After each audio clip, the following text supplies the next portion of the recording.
સૌરાષ્ટ્રના પ્રખ્યાત લોકમેળામાં વિવાદ શમવાનું નામ લેતું નથી, ત્યારે રાજકોટ લોકમેળાને લઈ અને વિવાદ યથાવત છે। લોકમેળો યોજાશે કે નહીં તેને લઈને લોકો અસમંજસમાં છે। લોકમેળાને લઈ આજે મહત્વનો નિર્ણય થઈ શકે છે, તેમાં રાઇડ્સ સંચાલક અને વહીવટીતંત્ર આમને સામને આવ્યા છે। રાઇડ્સ સંચાલકોએ એસઓપી વિરુદ્ધ હાઈકોર્ટમાં અરજી કરી છે, તેમાં સંચાલકોએ એસઓપી પ્રમાણે કામગીરી કરી નથી, જ્યારે બીજી બાજુ કલેક્ટર તંત્રનું એસઓપીને લઈ અને કડક વલણ છે, ત્યારે હાઈકોર્ટમાં વધુ સુનાવણી છે તે હાથ ધરવામાં આવશે। ઉલ્લેખનીય છે કે રાઇડ્સના 31 પ્લોટ ખરીદનારા દ્વારા એસઓપી મામલે પિટિશન કરવામાં આવી છે, ત્યારે ઉચ્ચ અધિકારીઓ લોકમેળાના ગત રાત્રે દોડી ગયા હતા, જેમાં પોલીસ બંદોબસ્ત સાથે મેળામાં રાઇડ્સ ઊભી કરવાની કામગીરી બંધ કરી દેવામાં આવી હતી, જે પ્રમાણેની વિગતો હાલ સામે આવી રહી છે। તેને લઈને રાજકોટનો જે ધરોહર લોકમેળો યોજાવાનો છે તેને લઈને હજુ પણ ક્યાંક ને ક્યાંક અડચણો અને અસમંજસ જોવા મળી રહી છે। સમગ્ર મામલાને લઈ અને આજે હાઈકોર્ટમાં વધુ સુનાવણી પણ યોજાશે, જે બાદ મહત્વપૂર્ણ નિર્ણય છે તે રાજકોટના ધરોહર લોકમેળાને લઈને લેવાઈ શકે છે। તો આ અંગે વધુ વિગત સાથે રાજકોટથી સંવાદદાતા શુભમ લાઈવ જોડાઈ ચૂક્યા છે। શુભમ, ખાસ કરી અને ધરોહર લોકમેળાને લઈને હાલ ખૂબ જ જે છે તે અસમંજસ જોવા મળી રહ્યું છે, હાઈકોર્ટમાં સુનાવણી પણ હાથ ધરાવવાની છે, હાલ શું વિગતો છે? ચોક્કસ જે રીતની વાત કરવામાં આવે તો રાજકોટના લોકમેળાને લઈ એક બાદ એક વિઘ્ન છે તે સામે આવી રહ્યા છે। મહત્વનું છે કે જે મેળાના આયોજકો છે તેમના દ્વારા હાઈકોર્ટમાં પિટિશન દાખલ કરવામાં આવી અને ગઈકાલે રાત્રે મોડી રાત્રે છે તે હાઈકોર્ટે તમામ મેળાની કામગીરી છે તે સ્થગિત છે તે કરાવી દેવામાં આવી છે, જેને પગલે રાઇડ્સો છે તે રાઇડ્સોને ઊભું કરવાની કામગીરી છે તે હાલ સ્થગિત થઈ ચૂકી છે। એક તરફ મેળો શરૂ થવામાં હવે કલાકો બાકી છે, રાઇડ્સોમાં હાલ કામગીરી છે તે સ્થગિત કરી દેવામાં આવી છે। ખાસ કરીને જે કહી શકાય કે કલેક્ટર તંત્રની જે એસઓપી છે, કડક એસઓપીની અમલવારીને લઈ અને મેળાના આયોજકો છે તે હાઈકોર્ટના દ્વારે ગયા હતા અને હાઈકોર્ટમાં એક પિટિશન છે તે દાખલ કરવામાં આવી હતી। જે મહત્વની વાત એ છે કે જે રાઇડ્સો વિવિધ પ્રકારની હોય છે તેનું સ્ટ્રક્ચર ઊભું કરવા માટે કલેક્ટર તંત્રની એસઓપી મુજબ નીચે સિમેન્ટનું ફાઉન્ડેશન ભરવું ફરજિયાત કરવામાં આવ્યું હોય છે, પરંતુ તાત્કાલિક મેળો ઊભો કરવા માટે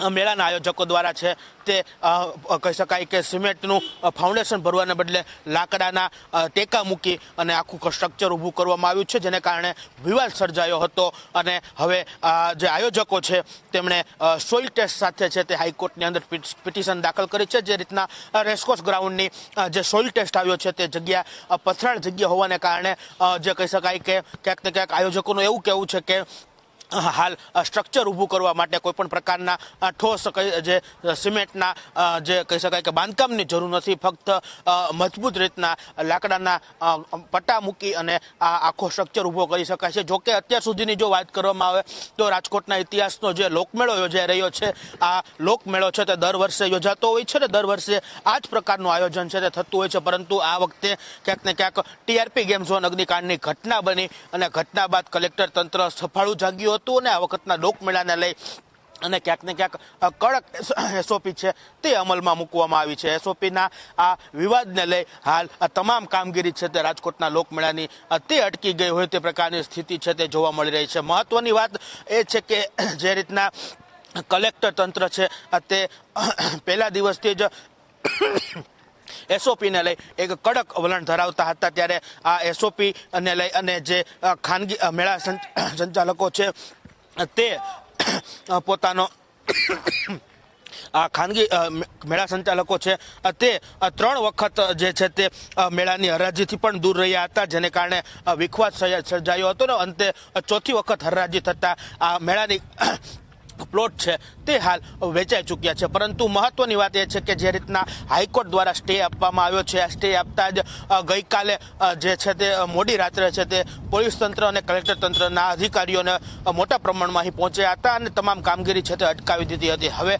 આજે હાઈકોર્ટની અંદર આ પિટિશનને લઈ અને સુનાવણી છે તે યોજાવા જઈ રહી છે, ત્યારે સુનાવણી આવ્યા કહી શકાય કે તે હાઈકોર્ટની સુનાવણી બાદ જ આગળની મેળાને લઈ અને નિર્ણય છે ત્યાં થવા જઈ રહ્યો છે, ત્યારે સમગ્ર સૌરાષ્ટ્રના લોકોની નજર હાલ હાઈકોર્ટની આ સુનાવણી ઉપર છે તે જોવા મળી રહી છે। જી શુભમ, આભાર સમગ્ર માહિતી લઈ જોડાવા બદલ। તો અમારા સંવાદદાતા શુભમ જોડાયા હતા, જેમને જણાવ્યું કે બંને બાજુથી અસમંજસ જોવા મળી રહ્યો છે. એક તરફ જો વિગતવાર વાત કરવામાં આવે તો પહેલાં જે ટીઆરપી ગેમ ઝોન અગ્નિકાંડની ઘટના બની હતી, ત્યારબાદ જે નિયમો છે તે કડક બનાવવામાં આવ્યા હતા, ત્યારબાદ અનેક જે મિટિંગો થઈ તેમાં ક્યાંક ને ક્યાંક મેળો કેન્સલ થાય તે પ્રકારની સમાચાર સામે આવ્યા હતા. પછી આખરે સ્ટોલ્સ ને તમામ જે વસ્તુઓ છે, રાઇડ સંચાલકો બધા વચ્ચે સમજણથી મેળાને આયોજન નક્કી થયું હતું. ધરોહર નામ પણ મેળાનું આપવામાં આવ્યું છે. પરંતુ હવે જ્યારે રાજકોટના લોકમેળાને માત્ર કલાકો જ બાકી રહી છે ત્યારે ફરી એક વખત હાઈકોર્ટનો સ્ટે આવ્યો હતો અને પિટિશન છે તે કરવામાં આવી છે. રાઇડ્સ સંચાલકોને એસઓપીના નિયમો સાથે તેઓ સહમત નથી, તેમાં થોડુંક જે ક્યાંક ને ક્યાંક સુધારા કરવામાં આવે તેવી તેમની માગણી છે. ત્યારે આ સમગ્ર મામલે હાલ જે પ્રમાણેનો ચુકાદો હાઈકોર્ટમાં આવે છે તેને લઈને હાલ સૌરાષ્ટ્રવાસીઓ આ મેળાની મોજ માણી શકશે કે કેમ તે નક્કી થશે.